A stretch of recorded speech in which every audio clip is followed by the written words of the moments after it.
C. Joseph Vijay எனும் நான்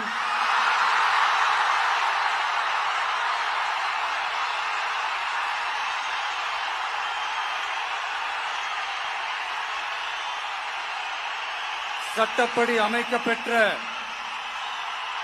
இந்திய அரசியல் அமைப்பின்பால் உண்மையான நம்பிக்கையும் மாறா பற்றும் கொண்டிருப்பேன் என்றும் இந்திய நாட்டின் ஒப்பில்லாத முழு முதல் ஆட்சியையும் ஒருமையையும் நிலைநிறுத்துவேன் என்றும் தமிழ்நாட்டு அரசின் முதலமைச்சராக உண்மையாகவும் உளச்சான்றின்படியும் என் கடமைகளை நிறைவேற்றுவேன் என்றும்